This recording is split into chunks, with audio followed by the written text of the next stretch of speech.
ladies and gentlemen, I'm your host, Brandon Groce, and I want to welcome you to Real Talk, brought to you by EditorX, the world's most powerful no-code web design platform for designers and creatives alike. Real Talk is a live show where we share with you exciting design, news, trends, career advice, and conversations with thought leaders in the space, entrepreneurs, agency owners, and more around no-code, UI, UX, product design, and the marketing spaces, and on top of that, so much more. If that sounds right up your alley, do not forget to subscribe and hit the bell notification so you can come back each week to get your daily and weekly dose of information. And also, if you feel so inclined, don't forget to like this video. It helps tremendously. So with that said, let's jump into today's conversation. Howdy doody everybody, welcome to another episode of EditorX Live with me, your host, Brandon Groce. We have an amazing guest today. His name is Brad Hussey, aka the father of the Husseys, the horde of Husseys. That is something maybe we might explain today on the live stream. But with that said, with jokes first, then the real stuff, okay, guys? This guy is an absolute wonder. He is a superstar freelancer, web designer.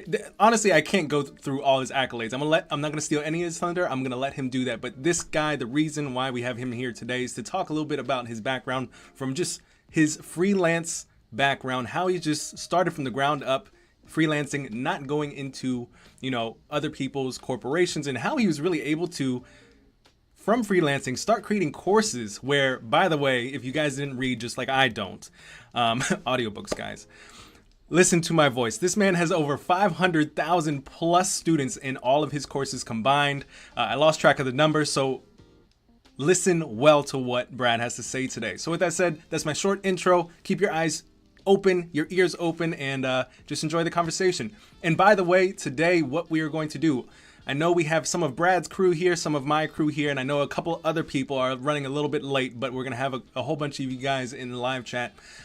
Remember, there's Alex Thomas is already talking about the mustache. Yes, the glorious mustache.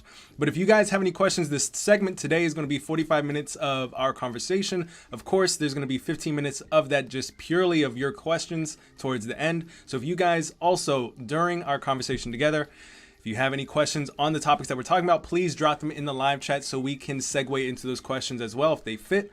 But other than that, the 15 minutes towards the end will be dedicated to your beautiful questions. And last thing, at the end of this session, you guys know Wednesdays are typically our design and chat days where we literally spend the entire day in our Discord working through things with you from design, business, career, and all things EditorX if you want help in that area. So with that said, you guys can join our Discord, link in the description if you guys are new, and we will literally be there for the rest of the day. So I'm gonna need some water for today. Okay, enough said. We're gonna bring Brad on. Help me welcome him to the stage. What's going on? Ooh, Brad. Let's put me over there. Uh-oh. Here we go. Hold on. My bad, guys. We're just gonna resize that window. Yes, we need to resize. See, this is what happens when you move like at the speed of light, and Brad is just so cool that he can somehow augment like my screen while he's at home. Yeah. There we go. We're looking good. There we go. Thank you guys for your patience. Cheers. All right, so Brad, how are we doing today? We are doing excellent. We are drinking our English tea. We trimmed up the mustache to make sure we look good for the live stream. We got to make sure we look top notch for this channel. We always do. He's got the neutral feeling. He's got the English. I was about to say the English muffin. There's no muffin in sight. He's got the English tea. I'm thinking of English muffins. All right. Anyway, guys, I'm gonna try to stay as poised as possible because I'm really excited about our conversation. So I'm gonna just drop the mic over to you, Brad. For those who do know you and those who don't, please just give us a little bit of your background, how you got started, and what it is that you're. First off, what is it that you do today? But then take us back. Okay, let's do that. We'll give a little snapshot to today and then we'll rewind. Today, I am creating videos and building a community called CreativeX. And it's basically a YouTube channel all about the art, business, and craft of web design, and a community all around the people who love building things for the web. So we got freelancers, agency owners, people who want to be those things, all tied in and woven through that is EditorX. It's my new favorite no-code web creation platform, and the power of it is amazing. This whole no-code movement is crazy, and so I'm really excited to be on this journey. So I get to do that. I do coaching calls. I have coursework. I have way too many things going on outside of that as well. I do occasionally take on clients for web design as well, if time allows and the project is just the right project. That's what I'm doing today. And to kind of rewind, literally 10 years ago, this month is when I started freelancing full time. So prior to that, I'd been freelancing on the side as a web designer, building sites, HTML, CSS, everything was really sketchy and slicing and dicing in Photoshop, all that sort of stuff. And, man, that early work, it wasn't good, but it was what, got me into it. And so 10 years ago, freelancing full time, I decided, let's do it. I had an agency job for a year, coding up kind of templates and stuff for large campaigns, decided, I could do this. I've been freelancing on the side for a few years here now. And I think if I can focus on this full time, I can get enough client work, I can get things moving and we could do this. And so I go full time. And at that time we were expecting our first child. And so I'm like, I really got to take this seriously. So this isn't like me messing around and just hoping for the best. It's like, no, I have to make this work, quit this job, I'm going full time. There's no option here. And so I'm getting clients and things are going pretty decent. I'm paying bills, it's working. But as anybody who's a freelancer knows, that freelancing income is like mountains and valleys. It's up and down, feast, famine, whatever you want to call it. Right. And I was like, that's not sustainable. I can't mentally imagine having a child, having to pay bills, put food on the table, where 1 month things are really good and another month or another few months, it's like nothing. So I was like, that's not going to work. What is going to work is this working for myself. That is going to work. The payment part I need to figure out. And so I thought, you know what, let's find a way to supplement this income in the realm of what I'm doing. Instead of me taking on a side job or getting a side gig or whatever, thought, well, what can we do here? So long story short in that part, because there was a bit of a journey figuring that out, but online courses became kind of the answer. I was like, well, maybe I can teach what I know. And at the time, that was a pretty novel idea on the internet anyway, creating an online course 10 years ago. It's a long time in this world of tech. And so I was like, okay, well, what do I know? What am I good at teaching? What can I do? I know how to teach people how to code up sites. I can do that. How do you take a nice design? How do you code it up in HTML and CSS? Let's do that. So I created a really basic course, published it on Udemy. And the appeal for that was like, hey, I don't have anybody to sell this to, but Udemy does. So if they take a cut, they market the course, everybody's happy here, because I had no idea where to start with that. Create a good product and let, them deal with it. So I did that, started to work, started to grow, started getting students. Those students started asking questions and requesting new courses. So I created another course, and then that would grow. And then that took off. And then I was on the homepage of Udemy, and then I get featured here, and then I create another course. And then my freelancing is growing as a result, because I'm getting better at my craft, web design, by teaching it. But also those students become leads, clients, referral sources, and it just kind of becomes this thing. And so that starts to grow to the point where I have this course business that I'm managing on top of client work, which is growing. And from that, I'm able to learn a number of different things, and I gain expertise from managing a course business and a client business. And I'm doing this now, years are passing, and it's all starting to grow, and opportunities are presenting itself, and I'm figuring it out as I go. And so then what I do is I open up kind of a community and another course, helping other freelancers figure out, how do you make a good go of this? And I was pretty honest about it. I was like, listen, I'm only a few steps ahead of you. I'm not coming at this from, I've been doing this my whole life and this wise old man is going to teach you the ways. It was like, honestly, I'm a few steps ahead of you, and I'm doing well at this. So what I feel like I can do is pass my expertise down to you and help you kind of get a few steps ahead. And so started doing that. And so I'm coaching freelancers. I'm doing web design courses. I'm doing web design work, and I'm doing all of this stuff too. So I'm managing all of these different, what I realized, and this is me just figuring it out as I go. But when I look back in hindsight now, I realized what I was doing in a very scrappy way was creating a portfolio of income sources. Kind of like if you're investing, you don't just like invest all in one company or all in one stock. You diversify that, to weather the storms, so to speak. So if one grows and the other goes down, well, you're balanced. That's kind of the idea here. So I had service income. I had coaching income where I was selling my brain, selling my knowledge. And I didn't have to sell my hands and do work. I was just like giving advice and helping people with a problem, and they give me money for that. And it's very scalable. So service income, coaching income, product income, course income, passive income as well. So all along this, I'm blogging and I'm creating YouTube videos, and that generates advertising revenue. You get ad revenue. I mean, it's not anything crazy, but then you get all these different sources, people buying a product based on your recommendation because they took it in the course. And so then all of a sudden you create this portfolio of income sources, all the while, like I'm just a freelancer. That's like all I still struggle to tell people what it is that I do, because I'm kind of like an online business person, I guess, but I'm like a freelancer. I'm like a web designer. Right. Like I do web design. That's what I do, but it's a very dynamic version of it now. And so I've been able to make a good go of this as a web designer now that I've 10 years in. It's like I've realized, there's a number of things that we can do in addition to just building websites for clients and getting paid for our time to make a really good, fulfilling living doing this. Hope that answers your question.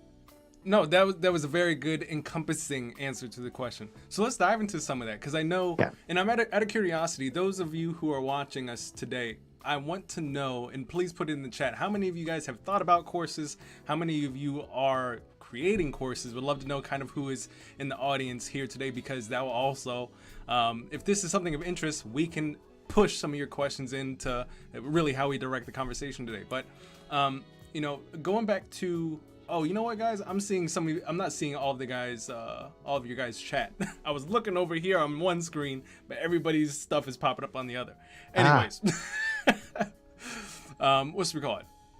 So let's kind of dive into a little bit where you were kind of like, okay, work is kind of slow, like the web design work is slowing down a little bit. What got you to be like, courses are the way? Like, what brought you there? That's a cool question. So it was actually my wife. And the way that conversation happened was like, okay, so I didn't make much client income this month. It was like $708 or something like that. Yeah. And I was like, that's not going to cut it. And I was like, I know that, like, I can see my billables. I know that next month I'm going to get a lot more than that. But then I don't know, in 2 months from now, am I going to get another $500, $200, $700 a month? Like, is that what's going to happen? So is this what happens? And I was like, that's stressful. Like, and I don't like that. I don't like being able to project some aspect of sustainability in this business. It certainly doesn't feel like a business, because I'm just selling my time as like a free agent, and it's really unpredictable. And that's not, for me, I was like, that's not acceptable as like a soon to be dad or anyone who just wants to live a life that has some aspect of sustainable income source. And so I was like, I need another income source. Like, I need to be able to supplement this. And I'm not like going to go get a serving job somewhere. Like, that doesn't make sense to me.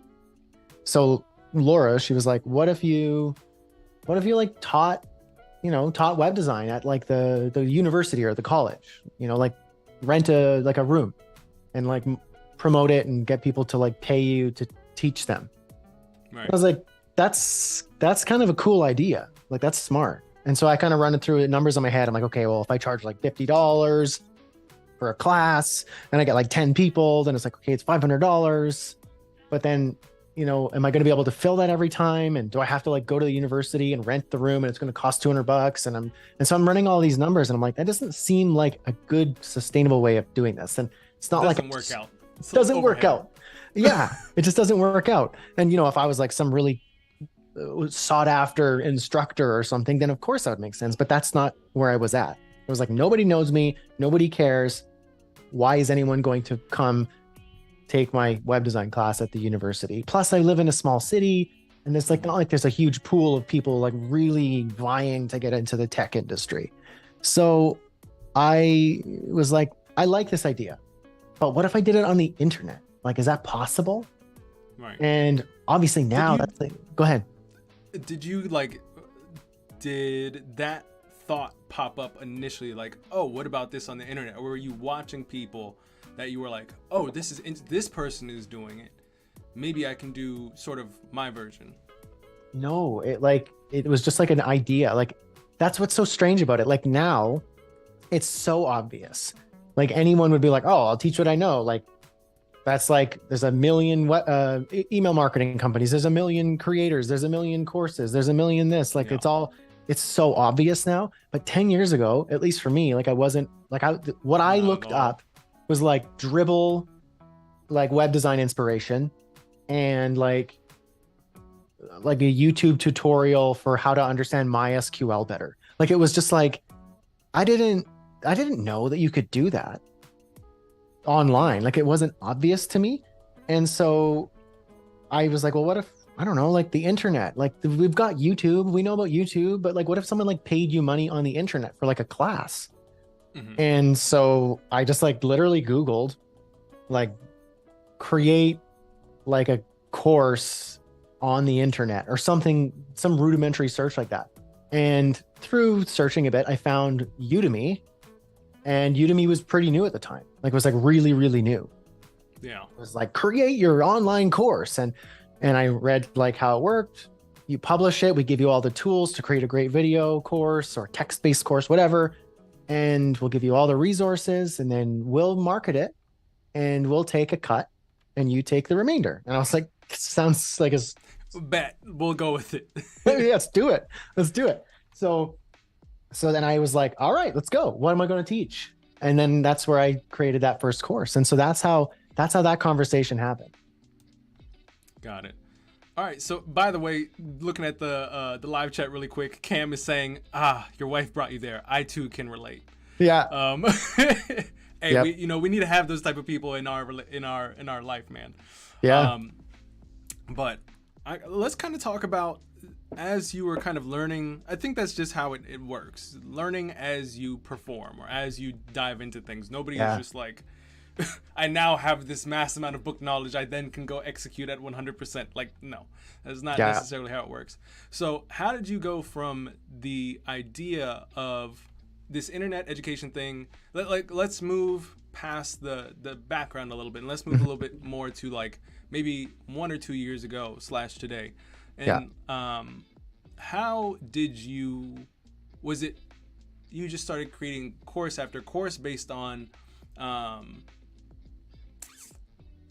your customers' asks, or were you seeing something or like a need in the market? Basically, my question in a nutshell, because our title for today is how to build courses that sell. Yeah. How did you find to make, was each course success after success, or is there something that you really had to follow that made your courses successful? So the first course I created, and so I'm going to preface this by saying how you'd go about creating a course today might differ a little bit from the way that I started then, but not much. So here's why. The first course I created was purely based off of like a shot in the dark, but there was some strategy. I think I thought like, okay, first of all, what can I teach? Because you can't just like teach something you don't know. It doesn't make sense. You'll be a bad teacher. It won't make sense, and people will see through your BS. So I was like, what do I know? And what can I teach? I was like, well, web design, that's all I know. Like, I just know how to design stuff and code stuff. So, and I can do it well. Like, I fancied myself a pretty good, designer and front-end developer. I mean, I was able to go full-time without having to ever really work a full-time job for more than a year. So I was like, I can teach that. And I was like, and I can teach that pretty well, I think, because I don't know, like I can be animated and I like being on video, and I'm not afraid to perform and kind of put that on. So yeah, I can teach that. So I was like, okay, well, what am I going to teach? What do I want to know, or what do I want to teach? And so what I did was, and this is where I think it still applies today, is what if I were to start over again and teach me like web design, what would I teach myself? Like, what would I want to take and how would I want to do it? So I looked back to when I was learning web design, and I had to I went to college, and the instructors were good and they gave us good examples. But to accelerate that, like, I was like addicted to it. I wanted to get really good at design. I loved it as soon as I started coding, as soon as I started designing, and I was like, this is amazing. This is so good. I like looked to tutorials, and like the way you found tutorials then, like 2009 and 10 was through forums, and maybe there was a YouTube video, blogs. It was not as good. It wasn't as good as now. And it was so boring. It was so bad. It was so boring. And I remember one tutorial where somebody provided a design and said, this is the design we're going to build. And to my eyes at that time, it was really nice. And I didn't know how I was going to possibly make that. And the promise was, you'll make this by the end of this tutorial. So I took the tutorial and I made that thing. And I was like, oh, that's amazing. And it just blew my mind. So I was like, I want to do that for somebody, but better. Not just like a blog tutorial. I want a video course, and I'm going to show them the best design at the time that I can make. I'm going to design it, and I'm going to say to the student, by the end of this course, you're going to be able to make that. And I want them to not believe it. I want them to be like, it's impossible. It's not going to happen because I suck so bad, or I'm so new, or I'm not a designer, it can't happen. And then I go on to perform like a David Blaine style magic trick of showing them how to make it. And by the end of it, their minds are blown and they are completely head over heels for my style of teaching. And that was my theory. And that's what happened.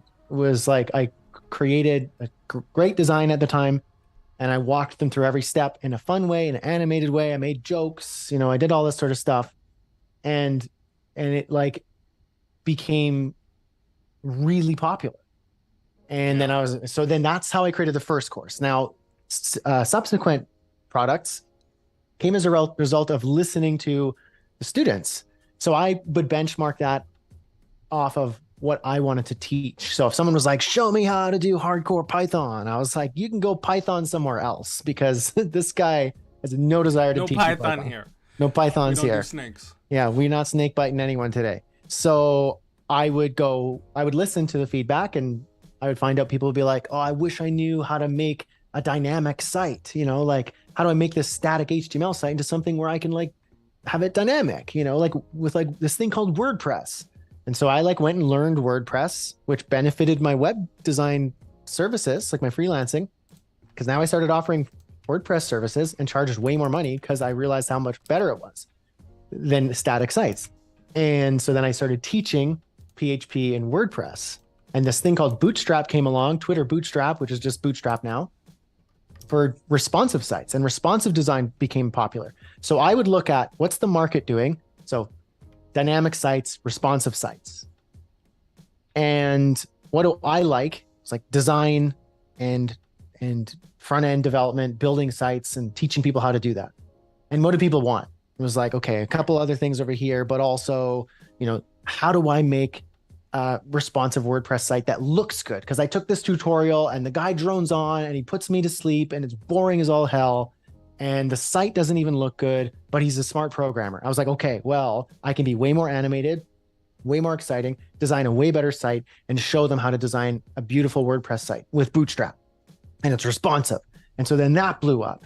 And then I created another course, and then that one was a dud. And so then I tried this other thing. And so it was all about listening to the students, getting the feedback, benchmarking it with what do I want to teach and do, and what is the market saying as well. Put that together, you mix it all up in a pot, and then you kind of get a direction. And so that's how I approached all the courses. That's how I approached pretty much everything that I do, even from services to coaching to, community building. It's like, what do people say they want? What do I want? And what does the market want? Put that together, find the overlap, and that's what you focus on.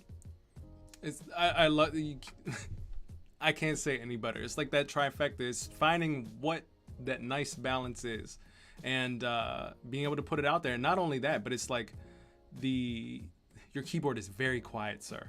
Did you not hear that? That was very impressive. I didn't hear anything. If I type, it's like everybody just died in our chat right there. But what's we call it? Yeah, I think it's no. That's part of the conversation. This is a live conversation for good things, happiness, and etc. But I think you were saying listening to the students, looking at the market, looking at what you want to do, and I looked at that overlap, and that's what I created. Yeah, it's like the overlap, but also like the volume game, where it's just like you are getting better at creating courses just because you're creating courses, but also through the research that you're doing. And I think that is probably the biggest. It's like the volume thing. Like, for example, you were just like, let me go ahead and try, creating these courses. And nobody was really, your wife was like, hey, try this out. But there was nothing that was like, yes, this 100% is the answer. Because it could have totally, there's people where it's, they try it once and their first one might have been the dud. Yeah. And they'd have been like, oh, this sucks. This doesn't work. But like going back to that, volume thing, it's super important to like, everybody's expected to suck, but because we don't want to suck for a long period of time in order to get better at something, I think that's a little difficult. Yeah. No, it's true. It's like, and I just shared in the chat there because Kimberly was like, can you share that first course with us? That would be great to see. Now, I shared the link not to be like, go buy it, because I would suggest you buy one of my newer courses, not that old one. But I wanted to show you, because like what you were saying there, Brandon, was like, you put in the reps, you put in the time, and you get better at it. Like that first course, it's embarrassing. It's embarrassing for me to see now. Like I'm not going to knock it, because that was a very important milestone, and it's impacted a lot of people, and it's impacted me and my family. So if it weren't for like that course, then I wouldn't be here talking about this stuff. I'd probably working at a studio as like a front-end developer still or something. Right. So it's like, I look at it and I go, wow. Like I was doing video, I was creating content, and I was teaching web design. That's what I'm doing today. But the difference is so much, it's so much different. The level that I'm at, the impact that I get to experience, the joy, it's just a different league. Yeah. So I can't compare it because it wouldn't be fair, but I see like, it's like, that's what you put in the time, you put in the reps. If you're afraid to start something, if you're afraid to create something, if you have a course idea and you want to publish it to augment your freelancing, but you're like, I'm awkward on camera, then you're like, okay, well, if you don't start today, you're not going to get that awkwardness out of the way. And you're going to wait, and you're still going to be awkward that day one. So why don't you just start now and just be weird at first, and you'll get better as you put in the reps. Exactly. Let's actually talk a little bit about that, because I think that's another thing, the beginning, where people are like scrambling to find the time to do that extra thing, especially, from the conversation, it sounds like you had enough time to start doing your courses. But let's say, people are either, the issue is the strappedness for time, whether it's they are working a 9 to 5, or maybe they're just like booked out the wazoo with freelance work, but they want to do courses. How exactly did you find yourself with more time to do the courses to fill up your time? Or is it, because I'm sure it's still at some point you were freelancing at the time where did you, I'm trying to find the question, guys. Did you put your courses in the backseat and only kind of like worked on that while you had time, and then eventually it switched? Like, how did you prioritize courses, and how would you recommend other people do that too as they're trying to do that? Because the market changes very quickly. How would you think about that? How did you think about that then, and how do you think about that now for people who are starting? Yeah. Loaded question. It is, okay. But I think I got it. So again, let's do then versus now, because the strategy is a bit different now. Like if I were to, and I do, like coach you, or not you, Brandon, but like a person, to do this today. Like this, how I would suggest it today might be pretty different than that strategy that I used then. So let's go with these two parts. Take this two ways. So when I started freelancing, I was first of all shocked at the abundance of time available in the workday. Because when you work at a job, you're just waiting. You just fill the day. You just fill it with whatever. You got responsibilities. You have a project and you stretch it out in the day. You take a little bit longer of a break. You're not that motivated to be there unless it's like your dream job and you love it. Sure. But if you're just like not that into it and you're going to stretch the thing out. Like, and you think, oh man, building a website takes weeks and weeks and weeks and weeks, because that's what it is. When I work at the studio, we all take our time because it's so big. But when I started working for myself, I was like, all right, so this website that I'm building is going to take a long time. And I started building it and it was like done on day 2, because I spent the whole day designing and coding. And then the next day I finished it and I was like, wait, that was so fast. I thought this was going to take me like 2 weeks, but I'm done. Now what? And so I started to realize, like, it's a lot to fill an 8-hour workday. And if you fill an 8-hour workday and you don't know what you got done, then you're making you got a big problem. So that's a lot of time. Like, I start working at like 5 a.m. and I'll stop around 12. And that's my goal. And sometimes I'll start later and end later, but it's just like, you can get a lot done. It's stupid how much you can get done in that time. So when I started and I realized the abundance of time you have available when you are working for yourself, I was like, I got time for this. And because I wasn't like jam-packed with client work all the time, like I had client work relatively consistently, but I had downtimes. So I invested those downtimes into business development, let's call it, which was, let's think about making a course, let's plan a course, let's make a course, let's promote the course. And then let's make more courses. So I had that downtime, but then it started to get to the point where now I get more freelancing work. Now I'm getting better freelancing work. Now I'm doing WordPress stuff. Now I'm charging a lot more money for my projects. Now I'm working with an agency and they've got tons of work to send me. And this is like on fire in a good way. Yeah. But I also have this course business. Now I have like a few hundred students, a few thousand students. And then I'm like, whoa, I have a lot of people over here who are like, please update that lesson. I want a new thing about this. Please teach us how to do this. And I'm like, this is what I love about both of these things is, one, I get to practice my craft and do it for people over here. But over here, I get to create one thing and I sell it twice, 200 times, 2,000 times, 200,000 times. It's like, it's infinitely scalable. So I can see the potential in the scalability of this product that doesn't require me to be there to teach it like at a university class every week. I did it one time and I'm still teaching people to this day with that old 10-year-old course. Now, someone's watching a video right now that I filmed 10 years ago and they're like, wow, this is blowing my mind. So it's like, that's the power of it. So, okay. I found time back then because there was time. Now, and you mentioned things move fast. They do, they really do move fast. You want to teach a concept and then all of a sudden next week, they're like, you know what? Like Web3 is so lame now. We're on to Web 4 and I don't know, NFTs are super sketch and probably scams. So we're just going to teach, or we're just going to change it now. Like, I don't know. It changes so fast. Everything's always moving. So how would I do it now? How would I recommend someone do it now? Instead of like carving out, time and making a full-fledged course and teaching one concept that might change, I would use the power of live video and do live classes.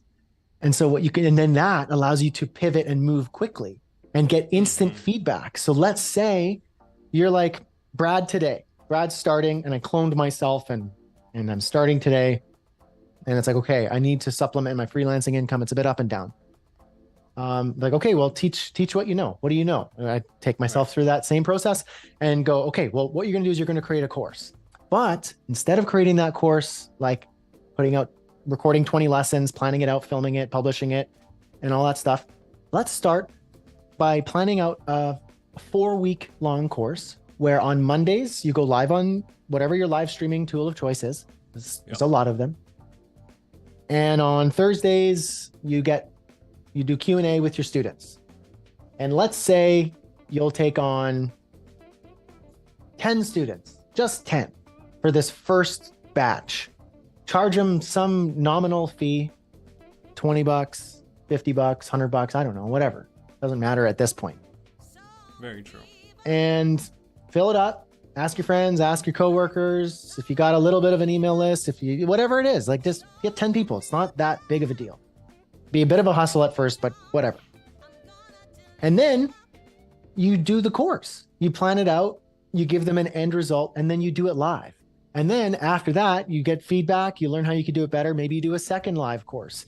And then maybe after doing that, you realize, okay, I can take what I know from doing this a couple times live or 3 times live with 3 different cohorts. So I'm going to package it into an actual product. And maybe I'll film the actual lessons and put it together in an actual course. And then maybe you put it on Udemy, maybe you sell it to your own list. I mean, there's 1,000 ways to do this today than was 10 years ago. But that'll allow you to move quickly and to pivot and to change your curriculum and massage it as you go, rather than creating one rigid product at first until you know what to create. That's how I would do that today. I love. So, are we going to see more live Brad Hussey things in upcoming future? You already got the live stream stuff coming out. Is this what we're preparing for? So, what I like to do. So, I've done live courses before. I did during the pandemic. I did a couple cohorts of a class called the Productize class, and it was helping freelancers create a productized service or a more productized version of themselves to do exactly this. And it was fun. Like I really enjoyed it. And what I actually realized because of the stage that I'm at right now, like I can create a course and publish the course. Either to my own list, to my own site, on Udemy. And I kind of know that it's going to start moving, and it might be super successful or it might not be successful at all. But it's like, I'm at that stage now where I've got that audience and there's enough people who kind of know or are familiar with my name in the space that, you know, they'll probably check it out. Right. And so that's a really nice position to be in. I worked really hard to get to that. I do like live stuff. I don't necessarily know at this stage if I'm going to do a live class. It's not in the plan right now, but I do live stuff every week, you know, every Thursday. So normally right now it's office hours, but we swapped it and changed it up and we're doing real talk. So every Thursday I'm live to my crew, the Creative X crew. I've been doing that for years. Like I've been doing office hours for like 2, 3, maybe 4 years, like every Thursday. And I haven't missed too many of them. And it's usually live coaching or live teaching. Sometimes I'll switch it up and go like, today we're going to design buttons. You know, today we're going to learn how to do this thing. You know, today it's a live coaching call with a student, you know? Right. And so I do always do live stuff. And what that allows me to do is, like I see there's real people here. You know, there's like a virtual room of people watching, listening, asking questions, pushing back on an idea. And that gives me feedback. And then it also helps the people to stay in touch with me in real time as a person versus like, you know, like some people will buy a course that I made 6 years ago and I got long curly hair and no mustache. And then they see me now and they're like, wait, we have to pause. If you guys type in Brad Hussey into Google and just like look at the timeline of his photos, I did this the other day. I was amazed. It was like first, because Kyle's in the chat. First off, he started looking like you, Kyle. I was like, oh my God, he's got a twin. And then like it was like mustache, no mustache, long hair. It was just really good. I was like, wow. Anyways, all right, my bad. So funny, man. I haven't thought of doing that. That is so funny.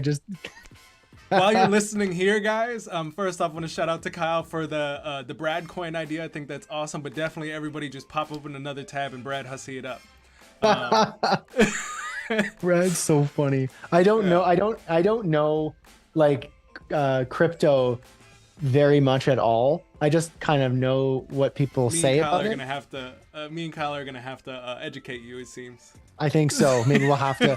Maybe it'll be another real talk where it's like, convince me that crypto is a good idea, and I'm just going to be the crotchety old man who says it's such a stupid thing. NFTs are a scam.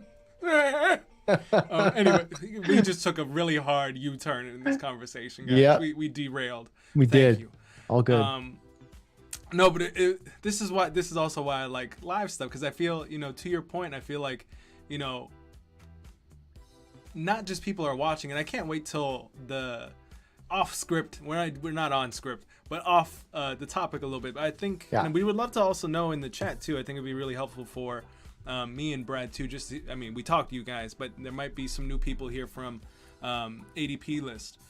We would love to know, like, how do you guys feel about the live teaching versus, well, I already gave a poll to you guys in our Discord the other day, and y'all are killing me because you guys keep saying pre-recorded stuff, but the pre-recorded stuff keeps doing less in terms of analytics than the live stuff.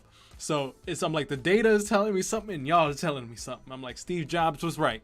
Anyways, just if you guys could tell us a little bit of your thoughts on, like, having live conversations here where you can kind of even interact with, the people talking, versus kind of on your own time when you're trying to learn something, watching a tutorial. Like, how do you guys feel about content nowadays? Do you prefer live stuff? Do you prefer pre-recorded things? Of course, pre-recorded things you can watch in your own time. Live stuff is a little bit more engaging, but sometimes you can't make it. I would buy a Hussey coin. I'm not even gonna lie, but you buy the Hussey today, guys. It's up 2x. Anyways, we're gonna have to make a little gif out of that. Anyways, He's so great. the Huss coin, yes. I love it. So let me try to retrack us here real quick, guys. Bring us back online. Let's bring us back online, because we got the last time I looked at the clock, it was like 1:30. It is now 1:42. We enter into a time warp whenever we talk. We did. The laughs just, we Thanos'd the world with our laughs. I wanted to ask something. I think there's a couple things obviously I want to ask, but I think a big thing here is not just, the two things. Agency. Yeah. So how big was it for you? First off, it's like a two-part question. One, how did you, and I've heard this from a lot of people, yes, getting your own clients is great, but that's just a churn fest. How did you end up getting hooked up with an agency? Because I'm sure that was like beautiful reoccurring revenue. Can you explain that, how you got that connection and how that kind of changed your freelance work? And then we'll hop into something else. Yeah, cool. So the agency, for any freelancer here, which I imagine there are quite a few, once you like get hooked up with an agency and an agency like attaches themselves to you as a freelancer, like that's a great like relationship. Agencies look for talent, freelancers are looking for work. Once the agency finds a freelancer, it's kind of like friends with benefits sort of relationship, where they kind of they're able to, the freelancer's like, just give me a lot of money and I'll do and for great work, and I'm happy because I'm looking for other clients as well. The agency is like, I don't have to hire you as an employee and pay benefits and the taxes and all this stuff and stuff, blah, blah, blah, blah. I just like get to write you off as an expense. Perfect. Yeah. So, that's kind of the nature of it. But if they find a good freelancer, they'll keep them on board for a long time and just send you work nonstop. How Sometimes, did you get hooked on with them? Did they find you or did you find them? So it's all through relationships. And so I found it. I got connected to an agency through, when I worked at a studio, I worked well with one of the designers. He's a really good designer, and I always loved coding up his work because I understood what he was trying to envision, and I was able to code that up really well. And so we always worked well together. We were kind of buddies. And then when I quit, around the same time he quit, but he went to a different agency and I just went freelancing. And this agency was more of a creative agency, advertising agency. They didn't do any web work. And there's still a lot of agencies who do this today. And they realize there's a lot of market like in building web design work, like web-based work, not just doing advertising campaigns and creative work. So they were like, okay, well, we need like a web designer. We need someone who can build our designs. And so this guy who was their head designer was like, I know just the guy. And so he contacted me and said, hey, Brad, we are getting into web work and here's the mock-up that we're trying to code, like we're trying to make. I designed it. I know you can do it. Like I'm super confident that you are the right person for this. So I need you to quote this.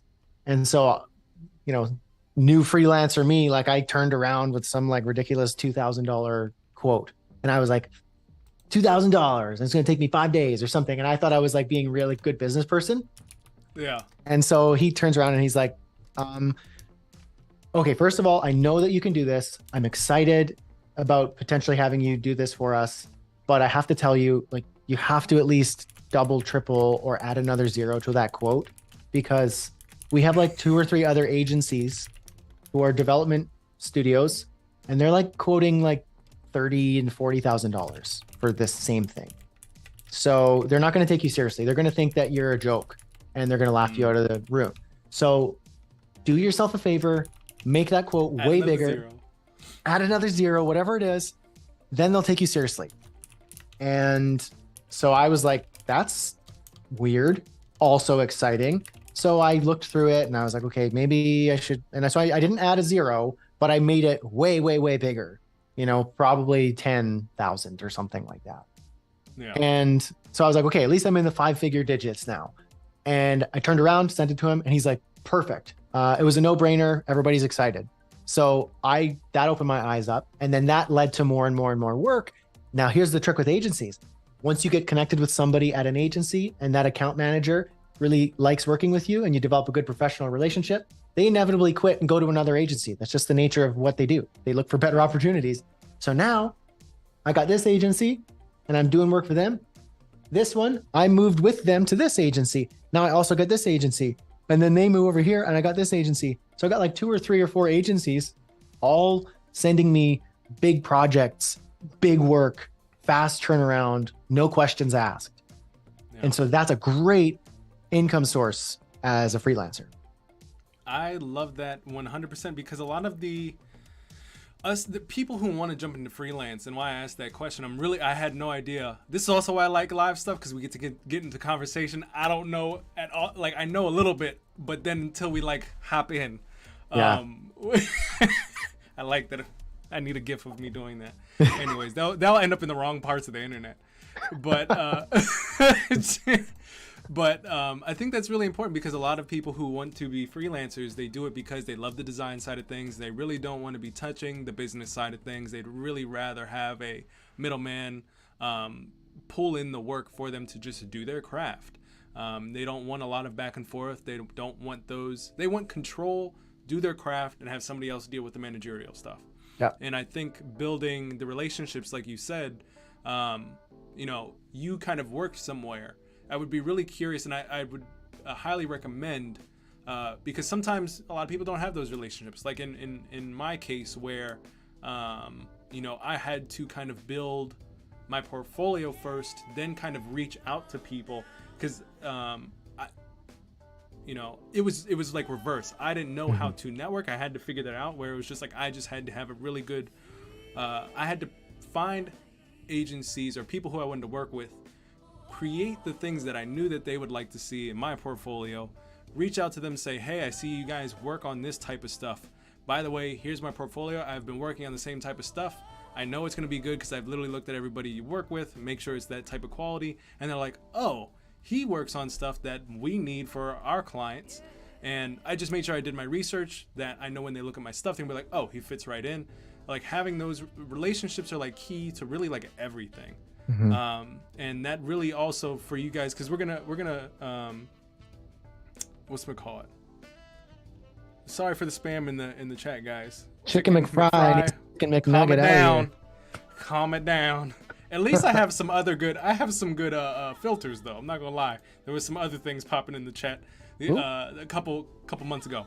Anyway, we got 10 minutes left. There was some really good questions I want to ask. Yes. But the last thing I will say was also for your course stuff. Like, a lot of things that this is just me thinking, kind of just summarizing everything we've talked about. The course stuff, creating content, is the reason why you're working with EditRx. Why a lot of people saw you as a brand name to go to get their work done.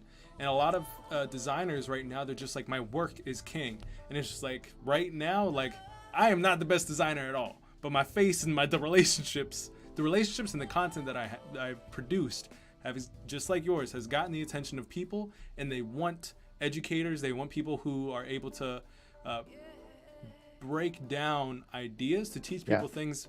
And like the economy we're in right now, and if you guys are interested not just in courses, but if you're interested in doing what Brad is doing educational content for brands, like, they are looking for faces. Like, if you are really good at teaching, if you're really good at a skill, like, all these brands are looking for community leaders to say to a community, hey, this is our product, this is how it's used, this is how it's used to its maximum capability. If that's something of interest to you, like, start creating your portfolio of content, like, and that will be your portfolio, just as it was for Brad when he was picked out of the litter to be like, hey, we need educators for EditorX, community leads, like, we need somebody with your charisma, somebody with your expertise, somebody that knows how to teach. And he was snatched up. Like, and this is just the beginning. So if you guys want to, just not courses, content wise, will explode your work and your brand for the future to come. It's ridiculous.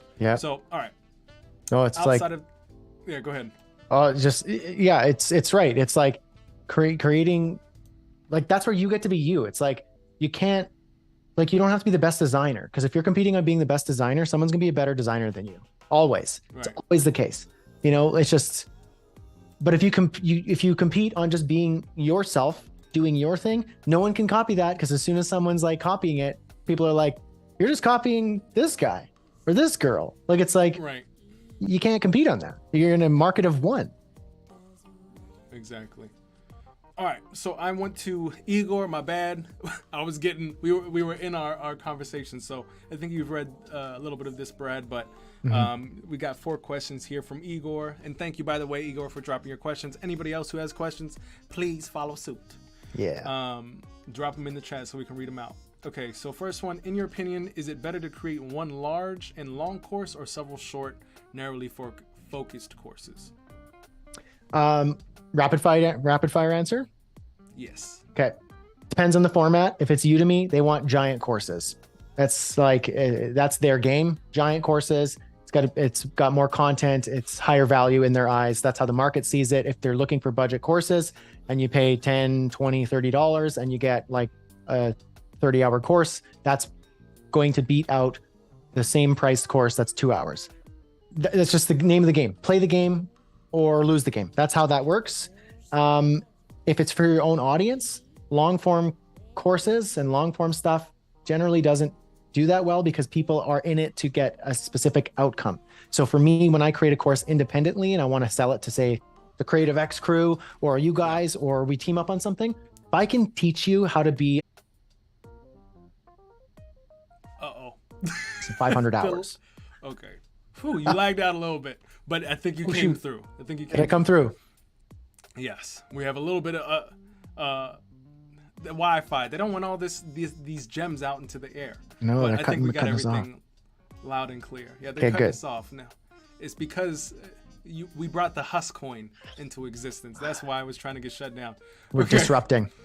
Yes. All right. Number 2, what is the best way to sell your course? This is a great question, Igor. I was going to ask this too. So what is the best way to sell your course? Publish on platforms like Udemy or create landing pages and sell it yourself? So the people who are selling you courses on how to sell courses, they're going to tell you, publish it yourself and you pay us money and we'll show you how to do it. So there's like a whole funny thing going on there. Putting that aside, both are good. If you're starting from scratch and you don't have a single audience, publish something on Udemy. There's literally no harm. Publish like a version of your course or your idea on Udemy. It's a great validation, and it's a great way of people to see your name and your brand and your style of education. And it's a great way of practicing. Do that. Also, publish on YouTube, whatever or Twitter or Instagram or whatever. Like, do that. These are discoverability engines. So do both. So publish on Udemy or the Skillshare or whatever. Like, I'm not going to knock that. Like, they're wonderful spaces. People flock to them and there are people looking for what you know. Put it up there, but don't neglect the fact that you can also independently create your own content. And that comes with time. So do them both simultaneously. I love that answer. And another one, another pillar of that that I was exposed to in the last 2 years is when you start, if you already have a portfolio of content, like I said, there's brands that are looking to either have own content that like Udemy, but it's a little bit of, they will pay you upfront for your, kind of like a book deal, right? They'll pay you upfront. They're like, hey, we found you, or you can even contact them. Like for example, I'll just use my awards example. They needed content for Adobe XD. Igor, you'll remember this. And so they had a whole bunch of Figma stuff. They needed Adobe XD stuff, and I think they wanted something else, but I only did the Adobe XD stuff. And I didn't like to create courses because it takes time away from the other money that I'm making. But they were like, hey, we're going to give you $6,000 up front for your course, and then after that, we'll do after you make back the $6,000 for us, we'll do a 50-50 split. So you can approach brands who you love. Like, for example, I know you're huge on XD, Igor, but like I know there's other tools that you use as well. Like if you wanted to create a specific course, like reach out to the brand and say, hey, you know, most brands don't have a lot of educational content anyway. I'm very interested in creating a course around your product. I would love to be able to like pitch them on it. And it doesn't have to be a big pitch, and get the money up front for the course. It could be one thing, or for example, just like awards or Udemy, they might be able to do a upfront plus a 50-50 split in the back end. And so a lot of, you know, it's great to have YouTube as well. Like that's how you're getting your reps in and becoming like an actual good at creating courses and content. But there's other ways versus just getting your money in the back end. But at the same time, like it's way easier just to be like, up Udemy, just like take it. I've done the hard work, just like go. Like that's like, oh, I have to add to that, because that's a new thing that I only started recognizing in this stage of my career now. Early days, throw it up on Udemy, whatever. Middle days, sell it independently and make money and higher profit. Great. Now, the creator economy is a real thing. So what the internet has developed into is independent people who are able to create content, share their brand, share their personal personality around something. Jack Butcher on Twitter calls it the permissionless apprentice. So you can like apprentice with somebody without even asking permission. How? Let's say you love Adobe XD, or let's say you love a certain tool that you love using for whatever it is. It doesn't matter. Publish content on it. You don't have to ask them permission. They love it because you're creating genuine content that shows some like people how to use it better. And so you are already a gem in their eyes, especially if you're creating good, consistent content that people are starting to take notice of. Then that gives you even more leverage or appeal when you contact a brand and go, hey, you know what? As you probably can tell, I love using the tool. I'd love to up this production value and create something really, really good for you. I'm wanting to create a course for it, but it takes away from my service work and other stuff and this and that. Like, how do you feel about having a discussion around, you know, partnering up on this, and maybe we can work together on creating a course? And then you start the discussion. And that can turn into you just end up being a mini content agency for not only that brand, but multiple other ones. So it's, you got a lot of options, Igor. All right, let's move into this next one. Number 3. Is it? Well, hold on. How do you calculate the cost of your course? I was about to jump to number 4. Yeah, how do you calculate the cost of your course? Okay, 2 ways. If you're on Udemy, you just do whatever they say. That's it. People kick and scream about this all the time. Stop it. Stop kicking and screaming about it. It's their platform. It's their marketplace. They know the numbers. So you just play their game. And so for them, it's like you choose tiers. Is it this much of how many hours? This is what we recommend. You can choose higher, but it's probably not going to get picked up. So you just pick their numbers. So I have lots of courses that are like $19.99 on Udemy, and then they go on sale for $9.99 or whatever. And they're sold in like yen, they're sold in US dollars, they're sold in Canadian dollars, British pounds, sterling, blah, blah, blah, blah, blah. Like whatever. So that's one way. If you're doing the marketplace, play their game. They know the game. Now, if you're selling something independently and it's a separate course, it's a coaching program, it's a live course, it's a cohort course, it's a workshop, you get to decide how much to charge. You can do it two ways, in my view. You can just pick a number that's just like low for like mass market appeal, so it's a no-brainer, or you can price it based on the value of the outcome for the person. So if you're going to show them, let's say, I'll guarantee you get your first web design client, or since we're talking about brand deals, it's like, I'll guarantee you you'll be able to land your first brand deal. But the course, like, here's the prerequisites, and the course is $5,000. You're like, why is it that much? Because we're going to work with only 5 people, and we'll be able to find a brand deal for you, send you off, and then you can, do your best to land that brand deal. So that's just a crude example, but you can charge a lot more because it's based on value of an outcome rather than selling lessons. So you get to choose whatever you want. If it's a marketplace, you do what they want. If it's independent, you get to do whatever you want. You can choose low, you can choose high. You just have to have a reason behind it. Yeah. And I feel like there's just a lot of work. You could probably speak it a lot better than I can, but creating courses is a lot of work because you have, how large is your email list? 24,000 and some. That takes a good amount of time to build, and like you have to build it. Not trying to discourage anybody, but just letting everybody know there's a lot of, you have to build your own funnel versus just partnering with a distributor. Yeah. And that's just, kind of, if you're a designer who just wants to build the cool things, find the person who is excellent at just making people buy cool things. So like, you make the cool thing, you send it to distributor, and they know how and who to sell it to. Yeah. And you let them do your thing, and you just build the next one. So it's really all about like how you want to, there's no right or wrong way. It's just like, it's not, should I do it on my own or should I send it to a distributor? It's just like, what kind of life do you want to do? Do you want to sit around and figure out how you're going to, get people to opt in to a newsletter, write to them? Like, I swear, you are not going to get me to write a newsletter every week or something. No. So it's just like, how do you want your life or your activities in your day-to-day to look like, to dictate how you go about things? Yeah, exactly. And let's see. I think there was one. Oh, I think that's it. Guys, do you have any other questions? Literally, see, actually, Chicken McFry killed the chat, and I'm trying to scroll down to make sure. He's gone now. Igor had one last, number 4. Do you advertise / talk about the new course before it's published? Oh, there we go. Thank you. Yeah. You don't have to. If it's to your own email list and your own audience, then yeah. The more build up, the better, because then you just spring something on, and then they have to like warm up to it and be like, wait, hold up, what is this? And then you lose that opportunity. So the more build up, the better, giving a teaser, like you get the anticipation, you build that up. That's all very helpful and very effective.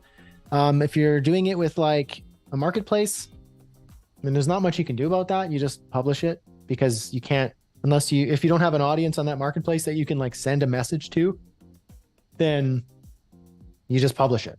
So if it's your own thing, if you're a YouTuber and you have tutorials, Igor, I see you have Igor Vensko tutorials. So let's say you have a YouTube channel right here and you're teaching tutorials and you have a course.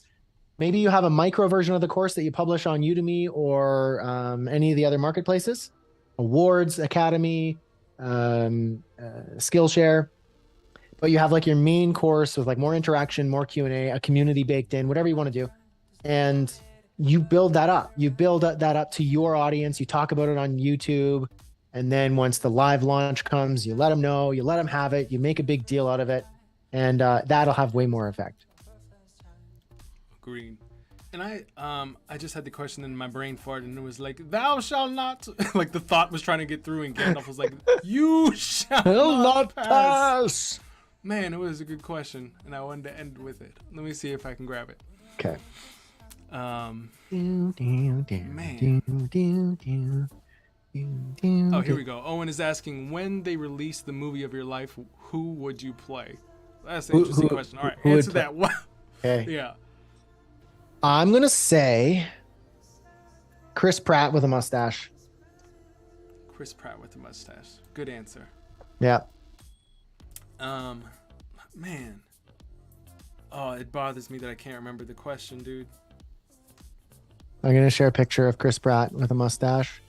Hold on, let's hold Can you on. pull it up? Chris. Yeah, I'm totally gonna pull it up. Chris Pratt with the mustache. Oh my god, is this the dude from Marvel? Yeah. Now With mustache. he's more of an action star now, so he's all ripped and six-packy and stuff. He was more of like a, kind of a comely sort of actor before. Since he got into like Jurassic Park, now he's all like ripped and stuff. But there is one pretty good shot of him with a mustache. There it is. There we go.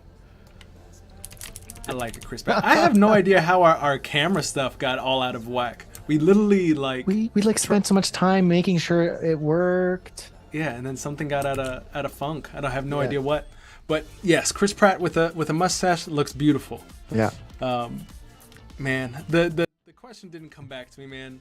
But let me see. Give me a couple more seconds. When are you going to start producing guitar tutorial courses? Do you play guitar? I do. I play lots of music. I probably won't ever do that, to be honest. I actually really like keeping like my music stuff. Like I do it for myself and my family. Like I record music all the time, but I don't ever really share it. I just like it's like art. Yeah. Yeah. It's just like for me. I totally understand that. Where it's just like there's one point where it's just like, oh, everything I need to do needs to bring some sort of income into my life, but then it's just like it ruins art. When you dramatically. It's true. When you just get to do it for you as art for art's sake, it's a beautiful thing. Yeah. All right, so I guess how we will end today, and thank you for a couple minutes over. Brad, where can we find you? By the way, all of Brad's links, YouTube, Instagram, from a social perspective, are down in the description. But other than that, how and where can people interact with you in the creative crew or even outside of that? Yeah, I would love if you all joined the Creative X crew. So that's like our community where we hang out, we chat, we help each other out. It's a bunch of freelancers, agency owners, designers, and that's our thing. That's where we hang out. That's where we get help. That's where we share work. We get feedback. That's like my favorite space to be. I'm on Twitter. Check it out. I tweet random things. The channel, the Creative X YouTube channel, definitely check that out. But join us in the Creative X crew. That's where you'll have access to me and the rest of my crew. That sounds beautiful, guys. That means on Wednesdays you have me, on Thursdays you have Brad. That's it. Yeah, and I think what's really cool, I know Kyle's got some stuff going on, but he's so secret. No, I'm just playing. He's so got secret. Stuff going on too. But Kyle's so sus. Oh my god. You know what we need to do? We need to have like a Editor X Among Us Friday or something. Like everybody just pile into like a Discord or do you have voice chat in Circle? Not yet, actually. I think they're going to be rolling that out like an actual like a voice chat thing. They're rolling out a lot of really cool features, so I'm excited about that. Yeah, that would be really cool. All of us in one. We need to coordinate some sort of Among Us or some sort of Creative X versus I have no idea. we could have some pretty interesting Editor X family battles. Totally. Different communities battling to build the best something. Yeah, that could be pretty awesome.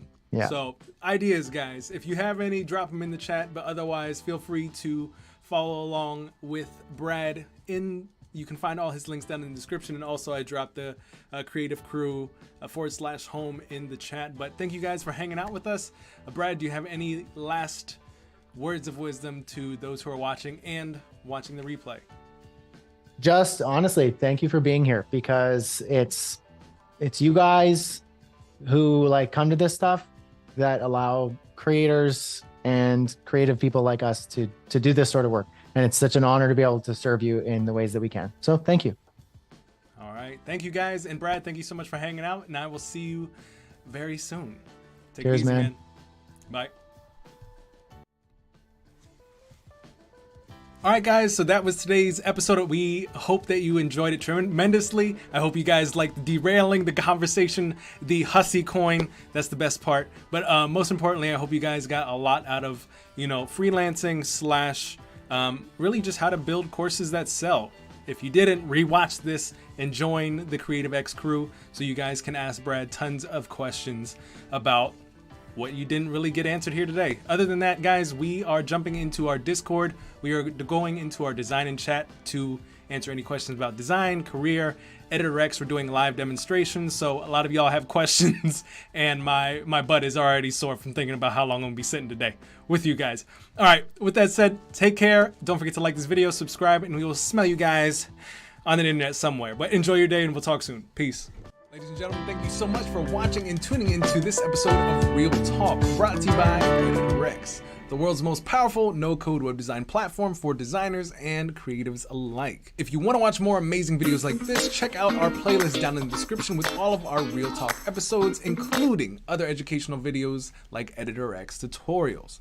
And also, do not forget to subscribe, hit the bell notification so you get notified each week when we go live, and of course, if you feel so inclined, don't forget to smash the like button because it helps us reach more creatives like yourself each and every day. With that said, I hope you guys have an amazing rest of your day, and I hope to see you guys on the next one. With that said, Brandon Groce, out.